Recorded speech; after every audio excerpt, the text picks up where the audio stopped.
জায়গাগুলোতে আমাদেরকে আরও বেশি লজিক্যাল হওয়া উচিত।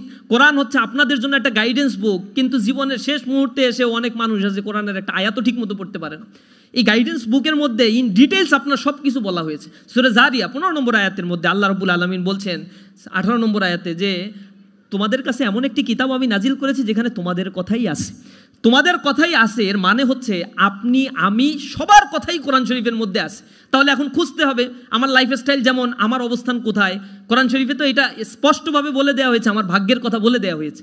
সুতরাং আমি আমার রাস্তাগুলোকে আইডেন্টিফাই করার জন্য কোরআনের কাছে যাব, আমাদের ধর্মকে আমরা মানার চেষ্টা করব। ধর্ম মানুষকে কখনোই নষ্ট হতে দেয় না, ধর্ম মানুষকে ইথিক্যাল মানুষ বানায়। একজন সায়েন্টিস্ট বলছিল যে ওই কুসংস্কারে বিশ্বাস করতো, গরুর দাঁত টাঙায় রাখছে।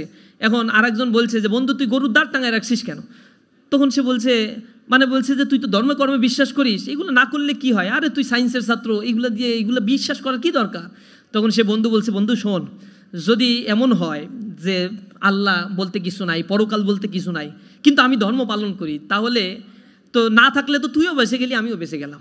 আর যদি এমন হয় যে কিছু একটা আছে, তাহলে কিন্তু বন্ধু তুই ধরা খেয়ে গেলি, আমি কিন্তু বেঁচে গেলাম।